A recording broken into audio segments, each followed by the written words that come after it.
Pai amado, nós estamos na Tua presença. Deus, como é bom voltar aqui, ó Deus, e nos reunirmos, ainda que distantes fisicamente, mas unidos pelo Teu Espírito, Senhor, para ouvir do Senhor a palavra desta noite, deste domingo, deste primeiro dia da semana. Nós queremos começar esta semana, Deus, com palavras de bênção, queremos iniciar essa semana com palavras de incentivo do Senhor, para que possamos alcançar os Teus propósitos na nossa vida. Por isso, ó Deus, eu peço que estejas com cada lar, cada pessoa que vai estar aqui e que já está aqui, que o Senhor possa, com o Teu Espírito Santo, tocar nessas vidas, mudar o que precisa ser mudado. Ó Deus, que um novo tempo que se aproxima, após todo esse pandêmico problema que a gente está enfrentando, possamos ser diferentes e fazer diferença no lugar onde estamos. Por isso, Pai, nós pedimos agora que a Tua palavra seja viva e eficaz e que ela possa alcançar a nossa necessidade. Oramos assim confiados no Senhor, em nome de Jesus. Amém. O capítulo 19 de 1 Reis é o texto no qual eu vou basear a mensagem desta noite. Eu não vou tematizar, mas eu quero trabalhar com você alguns desafios que nós enfrentamos no dia a dia quando estamos dentro do propósito do Senhor. Se nós temos um propósito, sabemos qual é o propósito de Deus, neste capítulo 19, na vida de Elias, o profeta, nós vamos descobrir um pouco do que está acontecendo para nós hoje também, porque nós somos contemporâneos também nesse aspecto com relação a Elias. Nós vamos enxergar isso hoje. Então eu vou ler somente, porque você tem a sua Bíblia, você pode ler melhor depois. Eu vou ler na Nova Versão Internacional, capítulo 19 de 1 Reis, até o versículo 9. Ora, Acabe contou a Jezabel tudo o que Elias tinha feito e como havia matado todos aqueles profetas à espada. Por isso Jezabel mandou um mensageiro a Elias para dizer-lhe: que os deuses me castiguem com todo rigor, se amanhã, nesta hora, eu não fizer com a sua vida o que você fez com a deles. Elias teve medo e fugiu para salvar a sua vida. Em Berseba, de Judá, ele deixou seu servo e entrou no deserto caminhando um dia.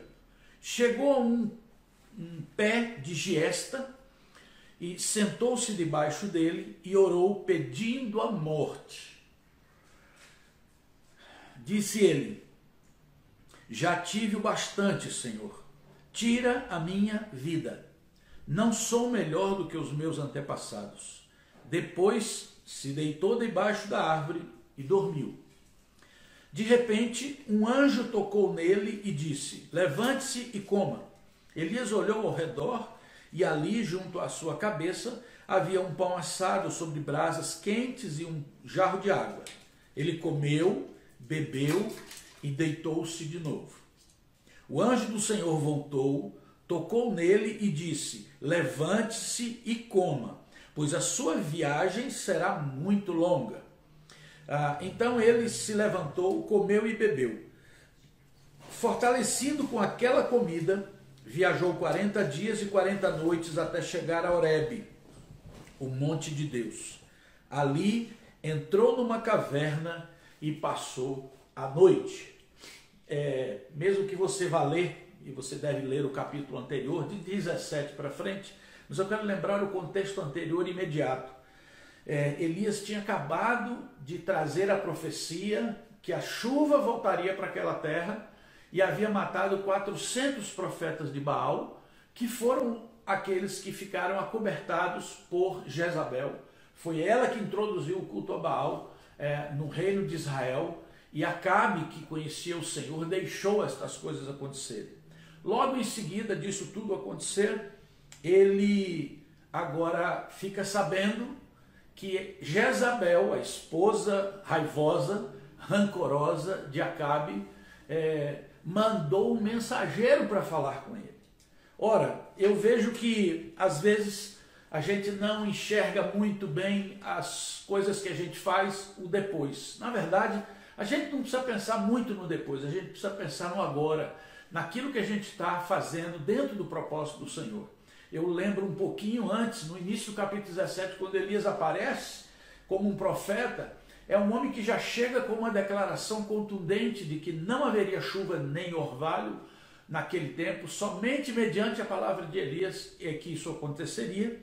Ele chega com toda a capacidade, com toda a unção, e Deus que diz para ele sair daquele lugar e ir para o ribeiro de Querite, onde nós já vimos isso também.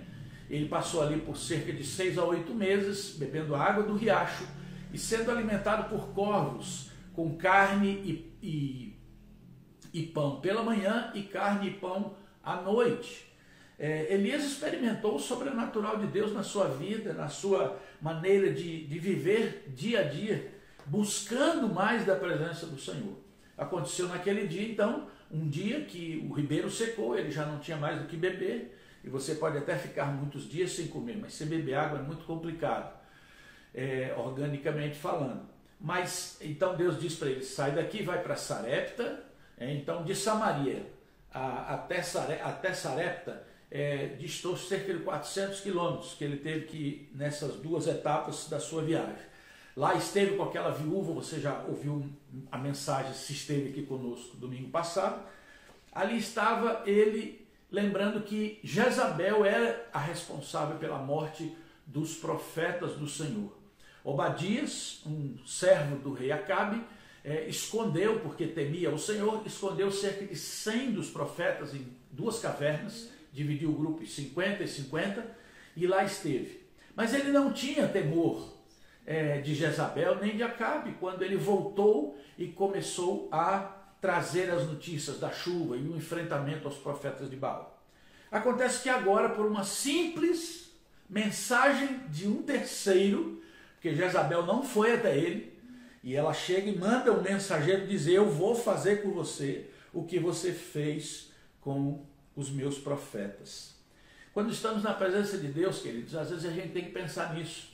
O inimigo não vai nos afrontar diretamente, mas ele vai rodear, ele vai mandar mensagens sutis, ou ele vai provocar a nossa insegurança com notícias. Satanás vai mandar mentiras, Satanás vai mandar meias verdades, que é mentira também, para nos afrontar, para nos tirar do propósito, para que a nossa fé não se baseie naquilo que Deus nos mandou fazer, mas naquilo que nós achamos que pode acontecer. Lembra que uma das frases que eu disse numa dessas mensagens para trás foi, quando Deus dá a missão, Ele dá também o sustento, Ele dá a provisão.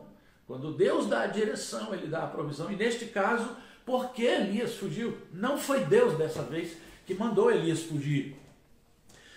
Então ele está ali sendo afrontado por Jezabel, mas o inimigo não vem de perto, manda um recado para ele. Obviamente, os inimigos nossos nos querem mortos, seja por qualquer motivo que for. Eles não querem o nosso próprio desenvolvimento. Eles não querem, os nossos inimigos, nos ver num lugar alto. Eles querem nos ver embaixo, de preferência abaixo deles. Sabe o que acontece? Essa figura do inimigo está lá registrada pelo Senhor Jesus em João capítulo 10, versículo 10, quando Jesus diz que o ladrão vem para matar, roubar e destruir, mas que Jesus veio para que nós tenhamos vida e vida em abundância. Apesar de Jesus ainda não ter vindo, Elias conhecia a provisão do Senhor, sabia que a provisão de Deus era sempre para a vida, não era provisão para a morte, e que ele não precisava ter medo, porque ele enfrentou os profetas de Baal sozinho, mas sozinho no sentido humano, mas a presença do Senhor era com ele. Eu quero dizer para você nessa noite que se o seu inimigo tem afrontado você, pode ser uma pessoa que você até convive com ela, ela não se mostra o seu inimigo, mas ela calca o seu espaço, ela fala mal de você por trás, não tenha medo, Deus é contigo. Deus quer vida e vida em abundância para você em cada dia. Não tenha medo, a palavra do Senhor diz através de Davi no Salmo, diz, não tenho medo do que me possa fazer o homem. Deus está acima de todos, Deus tem tudo sob controle. Se você tem medo de algumas coisas, e saiba inclusive com essa ansiedade dos dias que estão por vir, que serão difíceis. Mas imagine o contexto daqueles irmãos que ali estavam, eles estavam enfrentando grandes problemas também econômicos.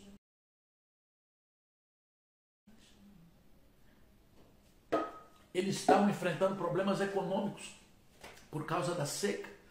Eles tinham pouco mantimento. Nós vimos o caso da viúva de Sarepta, porque só tinha azeite e um pouco de farinha. Nós podemos viver o que vamos viver, se Deus permitir que isso não aconteça conosco, mas se acontecer, nós não temos que desviar, nós não temos que antecipar os problemas, mesmo diante de ameaças, mesmo diante de tragédias. O nosso foco tem que ser estar debaixo da proteção do nosso Deus. Não tenha medo do inimigo. O Satanás, ele é especialista em tentar mudar a palavra de Deus para a derrota. Fazer com que você não confie naquilo que Deus tem dito para você, que é eterna. A palavra do Senhor é eterna. Ela não valeu só para Elias, ela vale para nós hoje, vai valer para aqueles que vão nascer. Não tenha medo. O inimigo não vai te atingir, ainda que ele não venha frontalmente, mas mande os seus emissários, né? Você não será atingido, porque o Senhor é nosso Deus. Porque aquele que habita no esconderijo do Altíssimo, à sombra do Onipotente, vai descansar. Eu gosto de ouvir, de ler na biografia de Elias, esse homem destemido. Versículo 3 diz simplesmente que Elias teve medo e fugiu para preservar a sua vida. Ora, teve medo. Tiago capítulo 5, verso 17, lá do Novo Testamento, o autor nos conta, e falando sobre oração, ele diz que Elias era homem como nós, ser humano como nós, sujeito às mesmas fraquezas ou paixões, né? Sujeito às mesmas limitações que nós, mas o próprio Elias, lá no Novo Testamento, diz que ele orou e não choveu por 3 anos e meio. Existe exatamente essa definição do tempo que durou aquela seca. E diz que, sendo ele humano, ele passou, como ele está passando agora, medo. Eu não sei se você tem medo de alguma coisa, né? Eu gosto às vezes de sair quando eu posso, né? Num horário mais tem um sol com o meu neto. E ele, quando eu falo, vejo assim, vem o carro, ele corre para perto de mim segurando a minha mão. Ele já começa a ter medo de coisas assim que são de proteção da vida dele. Mas eu digo daquele medo, às vezes infundado, um medo que é um pânico quase que absurdo, que tem tomado você, principalmente se a sua mente começa a rodar nesse programa de que só vê tragédias, só vê coisas ruins. Ele só viu isso. Ora, a mulher que ele sabia que matou todos os profetas de Israel, agora estava dizendo que ia fazer com ele também. Ora, se ela fez com eles, ele é um só. O que ia acontecer com ele? Elias teve medo. Ora, eu não posso condenar Elias, porque a palavra do Senhor diz que ele era gente como a gente, carne como a nossa carne, as emoções também. E ele estava naquele momento fragilizado, porque é como se ele tivesse investido as energias dele naquele confronto e simplesmente agora ele não tem mais força para enfrentar um segundo round. E às vezes é assim. O inimigo, sabendo do momento mais frágil, ele vem para cima da gente para nos chamar para a luta ou dizer, eu vou entrar para cima de você e você não vai aguentar porque você está enfraquecido. A nossa força não vem de nós, a nossa força vem do Senhor. É Ele quem nos fortalece. Filipenses capítulo 4, versículo 13 diz, posso todas as coisas naquele que me fortalece. Mas Elias teve medo. Teve medo e o medo faz com que a gente tome algumas decisões um pouco precipitadas, às vezes decisões emocionais e não racionais. Se Elias tivesse parado naquele momento um pouco e dizer, peraí, quem é Jezabel? Porque Deus é Deus, eu sei quem ele é, mas quem é Jezabel? Ela acha que vai poder tocar a mão em mim? Não, então deixa pelo menos eu ficar aqui onde estou e vou ouvir o que Deus tem para dizer. O que eu acho interessante é que nesse momento Elias não consulta a Deus. Elias não vai diante de Deus e diz, Senhor, o que é que eu faço? Para onde que eu tenho que ir? Deus não mandou Elias fugir. E diz que ele fugiu para preservar a sua vida. Ora, quando a gente quer preservar aquilo que não cabe a nós preservar, eu não digo dos cuidados básicos, como eu digo, saber atravessar uma rua, saber dirigir no trânsito, não entrar em lugares suspeitos, andar em lugares difíceis. Eu não estou falando dessa autopreservação que é natural da gente, porque o medo faz isso também. Eu estou dizendo que muitas vezes nós tomamos decisões somente baseadas no medo e não naquilo que Deus mandou a gente fazer. Seria mais ou menos como aconteceu com o Davi, o mocinho Davi, o molequinho, que quando ouviu a afronta do gigante Golias ao Deus de Israel, ele olha para aqueles soldados, inclusive para os seus irmãos que estavam ali no fronte, ele diz: vocês vão deixar esse cara falar assim contra Deus? Ele disse: mas você viu o tamanho dele? Ele tinha 2,5 metros de altura, um cara de uma envergadura muito grande. Disse que ele era muito bom com lança. Então, Davi disse: mas eu não tenho medo, eu não vou deixar ele falar assim contra Deus. E nesse caso, a coragem dele foi para o enfrentamento, né? Outros estavam com medo, porque estavam baseados na sua força, na sua capacidade. E a nossa capacidade vem de Deus. Deus pode nos dar uma programação espiritual, seria uma capacitação imediata para aquilo que Ele está nos pedindo para fazer. Pode nem ser o meu dom, mas Deus me capacita quando Ele me chama para cumprir um propósito. Elias fugiu e foi, andou o caminho de um dia. Na verdade, ele, sabendo que se ele corria risco, ele tinha aquele rapaz que andava com ele, ele deixou esse rapaz lá e sumiu para dentro do deserto, caminhando durante um dia. Eu calculei aí, andando num deserto, um tempo que ele andou, um dia, seria mais ou menos em torno do quê? Em torno aí de umas 6 horas, 7 horas de caminhada num dia, deve ter andado uns 30, 40 quilômetros. Lá foi ele. E o que aconteceu? Existia uma planta que é mencionada aqui, chamada giesta, é uma espécie de árvore que dá no deserto, é grande quantidade, ela consegue ter folhas e as pessoas se abrigam, os animais se abrigam embaixo dela. E ele vai então, encontra uma daquelas árvores, senta lá e começa a questionar Deus, a fazer uma oração. Deixa eu só voltar para enfatizar uma coisa que eu não enfatizei.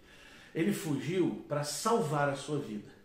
Como eu disse aqui, eu quero enfatizar como nós podemos salvar a nossa vida. É Deus quem cuida de nós. É Deus quem tem os nossos dias escritos na sua presença. Eu não preciso me preocupar.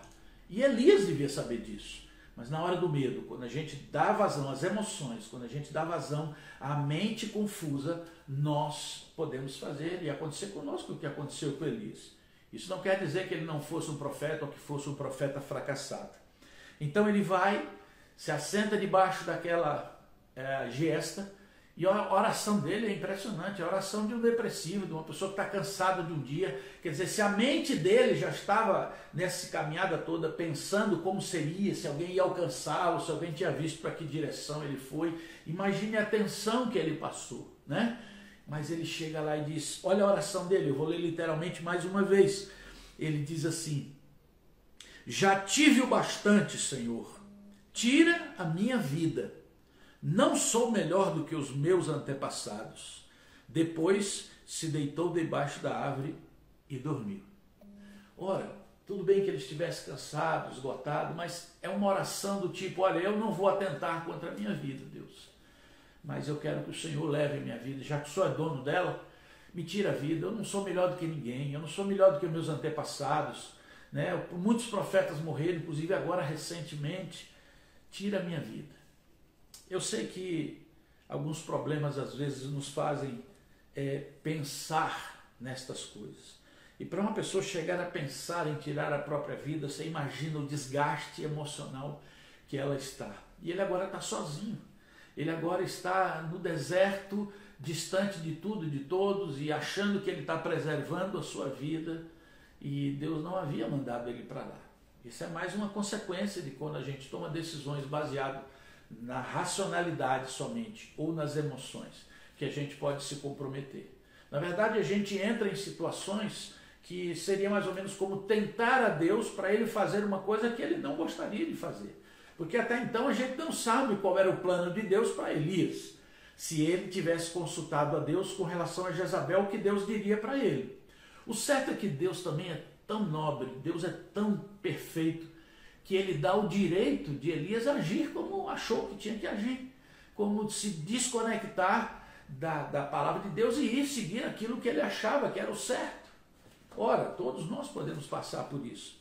E lá está Elias, consumido pela dor, pelo medo, e ele diz: Deus, eu não estou no meu limite, eu estou no meu limite. E eu sei que pessoas às vezes pensam em questão de segundos, né? Questão de segundos pode fazer atentar contra a sua própria vida. A morte, a tirar a própria vida, nunca foi solução. Nunca foi solução, nem para um enfermo, nem para uma pessoa que está nos limites das suas forças no hospital, nem nos limites do embate de uma crise financeira, nem no embate de qualquer que seja a derrota que você tenha sofrido, traição ou qualquer coisa. Deus veio para que tenhamos vida e vida em abundância. Ora, eu preciso experimentar disso. Eu não posso fugir como Elias fez. Eu não posso me furtar a ouvir o que Deus tem para mim e me alimentar dele. Eu não posso. Eu não sei como você tem vivido e às vezes questionando. Hoje é o Dia das Mães, por exemplo. Você que é mulher e mãe e às vezes os seus filhos não correspondem àquilo que você imaginava ou desejava. Você está tão transtornada, né? Eu quero dizer para você que Deus tem tudo sob controle, mas existem duas partes do corpo que devem ser muito usadas nessas circunstâncias, chamam os joelhos. São esses joelhos que têm que se dobrar. Por que se dobrar? É uma atitude física que Deus vê também. É humilhar-se diante da presença do Senhor, dizendo: Deus, quem sou eu? Quem sou eu? Mas eu tenho fraquezas, eu não consigo, eu já errei tanto. Senhor, tem misericórdia de mim e alcança o propósito para o qual o Senhor me criou. Alcança através de mim, nunca é tarde. Deus quer alcançar o propósito dele na sua vida agora. Nunca é tarde para Deus agir como ele quer agir. Falar em alimentação, falar em sustento de Deus, que Deus dá o sustento, dá. Porque quando Elias caiu ali e começou a dormir, a Bíblia não entra no detalhe de quanto tempo ele ficou dormindo, mas não deve ter sido muito tempo. Deve ter sido aquele cochilo restaurador, porque ele estava sob perseguição. Então diz que ele deitou e dormiu e de repente o sobrenatural de Deus se manifesta. Deus agora manda um anjo. O anjo vai, ele não vê o anjo chama ele, fala com ele, diz: levanta e come e bebe dessa água que está aqui. Então, que a sua viagem vai ser longa. E ele comeu, bebeu, mas o que aconteceu? Eu acho que ele estava achando que estava delirando, né? Porque deserto, quentura, cansaço. Ele comeu e bebeu e voltou a dormir. Também não diz o texto quanto tempo ele dormiu, mas independente disso, mesmo que a esperança esteja na nossa frente, a gente prefere às vezes olhar para dentro do que olhar para fora. Olhar no meio do caminho, ele não levou comida, ele não levou mantimento com ele, e aparece um pão sobre brasas e água para ele beber. Ele parou, ele deveria ter comido e dito: quem falou comigo? Senhor, o que é que o Senhor quer dizer com isso? Quero falar para você que às vezes circunstâncias se deparam diante de nós que são de Deus e outras que não são de Deus. Mas nós precisamos perguntar para o Senhor: Senhor, essa situação, essa circunstância que está à minha frente, vem do Senhor ou não? É para eu aproveitar ou não? Porque Elias comeu, bebeu, mas voltou a dormir. Ele não estava conectado o suficiente naquilo que Deus queria falar com ele. Não teve problema, ele voltou a dormir, mas o anjo chamou ele de novo. E quando o anjo chamou ele de novo, ele disse: levante-se, você precisa se alimentar, porque a sua viagem realmente vai ser muito longa. Elias não sabia ao certo para onde ia, mas o certo é que Deus daria direção. Provavelmente o anjo o acompanhou nessa viagem, o guardando de todos os perigos, mas é interessante que o anjo diz para ele: você vai se fortalecer, essa comida é uma comida de Deus para você. E o texto discorre que, fortalecido Elias com aquela comida que o anjo trouxe para ele, com o pão e a água, ele viajou 40 dias e 40 noites para Horebe. Só quero lembrar para você que Horebe é um dos nomes do Monte Sinai. Então, ele foi para o Sinai, onde Moisés esteve na presença de Deus. Ele chama, inclusive, de o Monte de Deus. Ali estava Elias agora tendo que fazer uma grande viagem, mais ou menos uns 400 quilômetros. E ele vai dar 40 dias e 40 noites. Ora, o texto é claro e é limpo para mim. Com aquela comida, ele comeu, se fortaleceu e andou por 40 dias e 40 noites. Na primeira vez que Moisés subiu ao Monte Sinai para receber as tábuas, ele não comeu por 40 dias. Na segunda vez que ele vai, que ele quebra as tábuas, ele volta ao Monte Sinai para receber a segunda versão repetida, né, das leis, a Bíblia diz que ele não comeu e não bebeu por 40 dias e 40 noites. Esse é o milagre do sustento de Deus. Quando Deus sustenta, o corpo humano não pode definhar. E Elias experimentou o sobrenatural de Deus andando, caminhando de dia e de noite, 40 dias e 40 noites caminhando até chegar a Horebe. E lá chegando, ele achou uma caverna e entrou nessa caverna. Deus não mandou para a caverna. Ele encontrou uma caverna e foi para uma caverna. Provavelmente porque as cavernas são lugares abrigados, né? Mas ele entrou nessa caverna, não foi Deus que mandou. E uma coisa muito interessante que eu vejo nesse texto, nós vamos ver no discorrer dele, é que nessa caminhada que Elias faz, ele teve o tempo suficiente para pensar, para orar, para falar com Deus, mas Deus diz, continua no propósito. Você não quis fugir? Então agora vai fugir para a minha presença. Você vai aprender que esse tempo, o melhor lugar para se estar, quando se tem problema, é fugir para a minha presença. Ele entra na caverna, conforme nós lemos ali no versículo 9. Ali entrou numa caverna e passou a noite. Quer dizer, ele deve ter chegado lá no 40º dia, ele passou aquela noite. E no dia seguinte, versículo 9 continua a dizer assim, e a palavra do Senhor veio a Elias. E a palavra do Senhor pergunta, o que você está fazendo aqui, Elias? Se Elias tivesse conectado com Deus, ele perguntaria, mas foi o Senhor que mandou eu viajar para cá? Ou que o Senhor perguntar o que está fazendo aqui? Não, mas a questão não é essa. Deus não está perguntando o que ele está fazendo no Monte Sinai, que era o propósito que Deus tinha. Deus está perguntando o que é que ele está fazendo dentro de uma caverna. O que é que você está fazendo aí? Então, imagina que nesse período todo, a desculpa ou a autojustificação de Elias não mudou.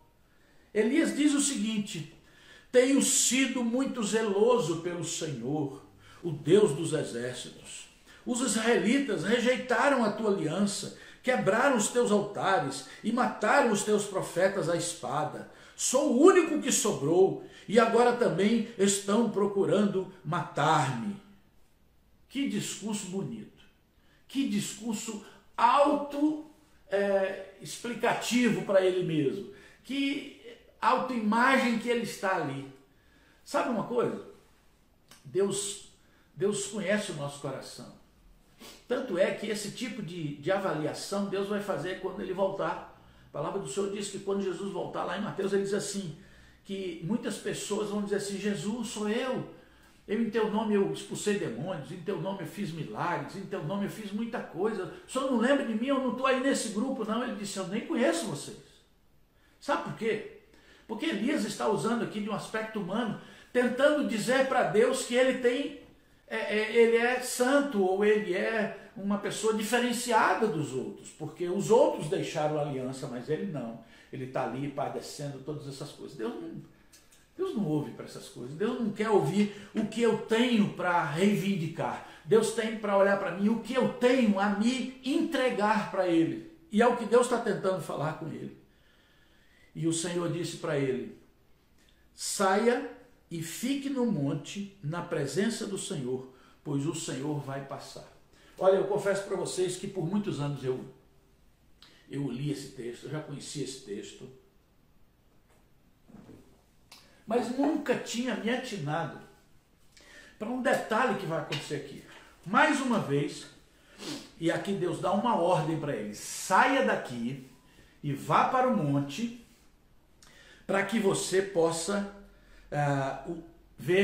me ver passar, porque o Senhor vai passar. E logo em seguida descreve uma situação. O texto diz assim: então veio um vento fortíssimo que separou os montes e esmigalhou as rochas diante do Senhor, mas o Senhor não estava no vento. Essa descrição é uma descrição metafórica, mas eu imagino o que é vento. Eu experimentei ventos fortes no Monte Sinai quando eu subi. Não consegui subir, quero declarar aqui a minha falta de preparo naquela época. Não consegui. Subi 2/3 do Monte Sinai, mas um vento muito forte, muito gelado. São 4 horas de subida, em torno disso, e mais umas 4 horas de descida, 4 horas, 3 horas e meia. E ele disse que aquele vento tal, aquele vento entre as rochas, tem muita pedra ali, disse que esmigalhava aquele vento que mexia pedra para lá, mexia pedras pequenas, mas o Senhor não estava ali. Então diz, depois do vento houve um terremoto, mas o Senhor não estava no terremoto. Depois do terremoto houve um fogo, e o Monte Sinai é conhecido, né? Moisés teve lá o encontro com a sarça ardente, o fogo representando a presença de Deus, disse, e o Senhor não estava nele. E depois do fogo, houve um murmúrio e uma brisa suave. Agora, veja o versículo 19. Quando Elias ouviu esse murmúrio de Deus, uma brisa suave, quando Elias ouviu, puxou a capa para cobrir o rosto, saiu e ficou à entrada da caverna. Ora, o texto está me dizendo, Deus disse para ele sair, que Deus ia passar. E aconteceu todos esses eventos, ele não saiu. Mas quando ele percebeu que ele já estava tão acostumado a ouvir a voz de Deus, ele sabia como Deus falava com ele. Aliás, eu abro aqui um parênteses para dizer, você sabe como Deus fala com você? Você acha que Deus não fala com você?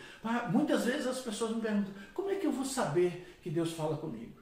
Eu nunca me esqueço de uma ministração que eu fiz de discipulado, num material chamado Conhecendo Deus e Fazendo Sua Vontade. Eu tinha uma turma de jovens. E havia uma menina, hoje uma mulher chamada Rosana Sanz. Ela era crente, criada em igreja.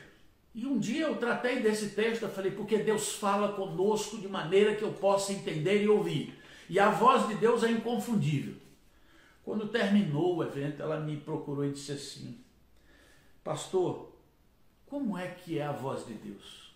Eu falei, eu não sei descrever para você. Como é que o senhor sabe que Deus está falando com você e não é a sua consciência?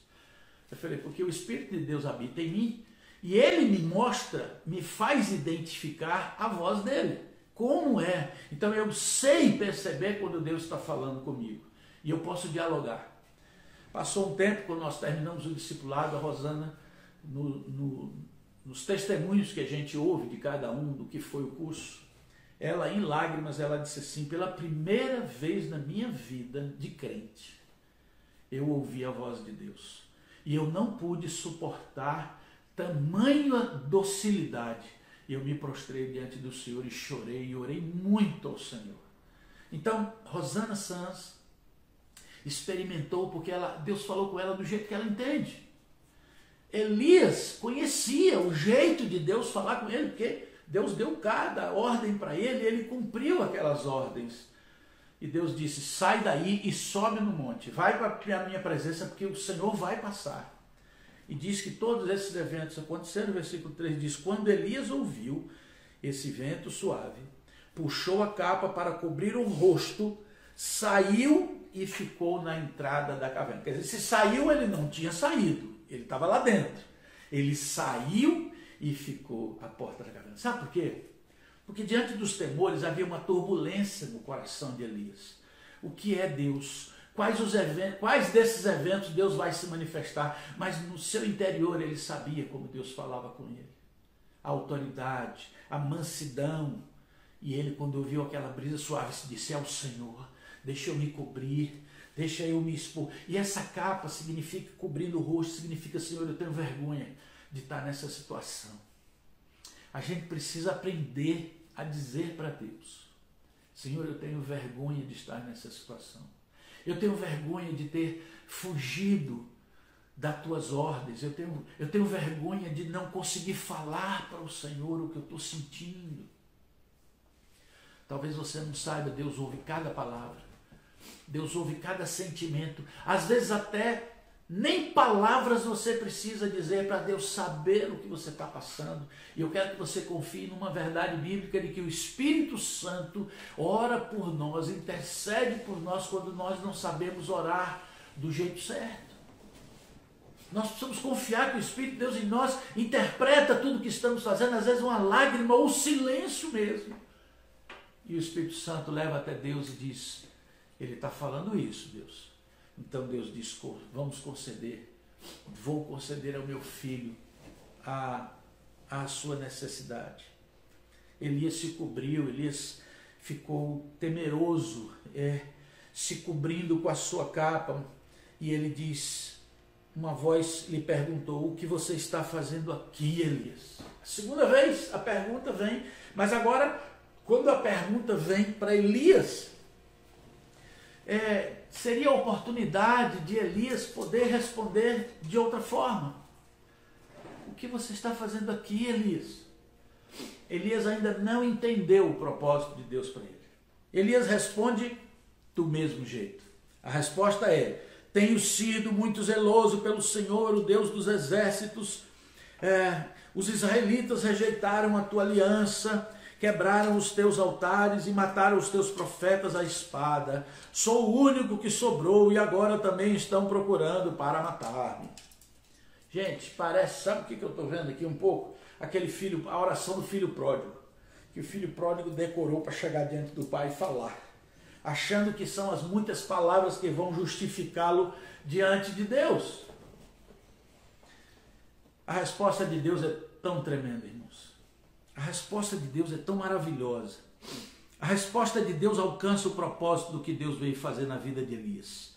O Senhor lhe disse, volte pelo caminho por onde você veio e vá para o deserto de Damasco. Deus não responde, Deus não diz para ele, Deus entende o que ele ainda está passando, mas ele diz, vá, volte pelo lugar por onde você veio. Sabe, às vezes a gente vai ter que voltar ao lugar, ou voltar pelo mesmo lugar que a gente foi, porque talvez a caminhada não tenha sido uma caminhada proveitosa. Talvez Deus queira que você retorne na sua lembrança, ou retorne à presença de pessoas às quais você vai ter que falar algumas coisas. Algumas talvez você nem possa falar porque elas já não estão mais entre você, mas há situações em que você precisa voltar pelo lugar, pelo caminho, fazendo o mesmo percurso de volta. Porque voltar por caminhos novos, não. Volte pelo caminho que você dá segurança. Volte por aqui, porque eu te conduzi por esse caminho. Elias, então, chegando lá, diz o texto, Deus diz assim, mas chegando em Damasco, você vai ungir Azael como rei da Síria. Você vai ungir também Jeú, filho de Ninsi, como rei de Israel. E unge Eliseu, filho de Safate, de Abel-Meolá, para suceder a você como profeta. Porque, caminhando na frente, versículo 18 diz, no entanto, fiz sobrar 7.000 em Israel. Todos aqueles cujos joelhos não se inclinaram diante de Baal, e todos aqueles cujas bocas não o beijaram. Deus está dizendo para Elias, já entendi que você deu tudo de si nesse tempo todo, nesses 3 anos e meio, e que você não está disposto a cumprir todo o propósito. Então, Deus fala para Elias, vai, volte e encontre Eliseu, você vai ungir Eliseu, o seu sucessor. Deus está dizendo para ele, sua carreira acaba aqui. Deus respeita quando alguém não quer seguir adiante. Deus respeita quando alguém não quer ir para cumprir um propósito, mas Deus nunca se dá por vencido, porque Deus tem tudo sob controle. Deus já havia falado com Eliseu, Deus já havia tocado no coração de Eliseu, dizendo para ele, você vai ser chamado, vou liberar sobre você o chamado profético. e eu não vou me delongar, eu nem vou falar no chamado de Eliseu, porque eu quero finalizar nessa noite falando para você, será que você cumpriu o propósito que Deus tem para você? Nunca é tarde, eu volto a dizer. Nunca é tarde para cumprir o propósito de Deus. Você tem um tempo e você vai cumprir. Deus quer usar você. Não existe aposentadoria no seu dom. Não existe tempo para ficar afastado. Você pode até não ter mais tempo, você pode até não ter mais saúde para ir congregar num grupo, mas propósitos de Deus se fazem aonde você está. Elias estava ali sendo anunciado para ele, sua carreira tem um final. Mas Elias era um homem que conhecia Deus. Elias não reclamou, Elias não falou nada para Deus, não reclamou, cumpriu o propósito dele. Porque a primeira coisa que ele faz quando volta, não vou ler o texto, mas vou mencionar, versículo 19, é encontrar-se com Eliseu e jogar a capa dele sobre Eliseu. Eu espero que você não esteja sendo substituído na sua missão, porque Deus quer você, Deus não quer outra pessoa. Deus te chamou, Deus escolheu você para cumprir o seu propósito no corpo de Cristo. Qual é o dom que Deus te deu? Qual é o chamado que você tem? Quais são as capacitações que Deus acrescentou para você, para que você exerça no reino de Deus? Eu quero falar que ainda é tempo, nunca é tarde para se cumprir o propósito de Deus na sua vida. Eu quero orar por você, porque eu sei que às vezes a gente foge de Deus, a gente foge da presença dele, e eu sei exatamente o que eu estou falando. A gente não querer estar diante de Deus por contas de confusões nossas mesmas, que nós criamos para nós. Mas não faça como Elias, até daqui para frente. Faça aquilo que Deus tem te mandado fazer. E quando você tiver que tomar decisões difíceis, peça ao Senhor. É uma coisa que está te incomodando, ou está te perturbando, ou é uma coisa maior do que você. Ninguém é maior do que Deus. Você vai falar com Deus e Deus vai te ajudar, vai te dar a resposta. Amém? Feche seus olhos, vamos orar. Vamos orar. Pode ser que você esteja passando algum problema no seu casamento. Pode ser que você esteja passando algum problema emocional, depressão, ansiedade. Pode ser que você esteja passando tristeza por ter perdido alguém. Pode ser que você esteja em condições financeiras difíceis. Não tema, porque Deus tem realmente tudo sob controle. Você vai vencer, porque em Cristo somos mais do que vencedores por aquele que nos amou.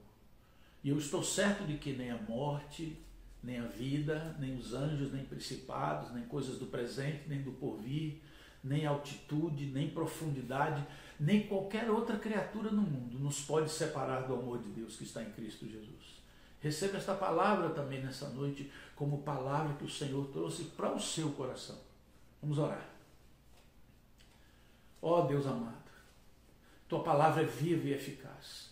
E é tão bom, ó Deus, saber que homens da estirpe, da altura espiritual de Elias, era uma pessoa como nós, sujeito às mesmas dificuldades, aos medos, às ansiedades, à depressão, sujeito à inconstância, sujeito, Senhor, à desobediência, Deus. Mas o que nos conforta, Pai Santo, é saber que Tu és um Deus tão grandioso, tão amoroso, que até mesmo isso o Senhor considera nossas decisões, às vezes, erradas. O Senhor nos dá a oportunidade de voltar, o Senhor nos dá a oportunidade de reviver, o Senhor nos dá a oportunidade de reconstruir, mas o Senhor nos dá a liberdade também de desistir. Ó Deus, neste aspecto, nós queremos pedir perdão ao Senhor quando temos desistido de seguir, podendo estar no centro da Tua vontade. Pai, eu quero pedir por aquela família ou por aquela pessoa que está me ouvindo agora, ou que vai me ouvir através das redes sociais, ó Deus, que essa pessoa seja visitada pelo Senhor, que essa pessoa realmente sinta a Tua presença como o cuidado que Elias experimentou, sobrenatural, que ele sinta a Tua presença com uma brisa suave, com o afagar dos seus ouvidos, o afagar da sua vida, das suas emoções. Deus, quantas pessoas estão sofrendo nesse momento, quantas pessoas estão também ao redor desse Brasil e no mundo sofrendo perdas, sofrendo, Deus, pressões, sofrendo, Deus, por causa de mentiras. Ó Deus, em nome de Jesus, usa os teus filhos, usa essa pessoa que está me ouvindo para levar palavras de bênção para as pessoas que precisam. Ó Deus, usa cada um de nós dentro da tua vontade. Nós não queremos desistir, nós queremos seguir. Por isso declaramos, ó Deus, com a tua palavra, que todo o propósito do Senhor vai se cumprir, apesar de nós. Nós queremos declarar isso em nome de Jesus. Amém.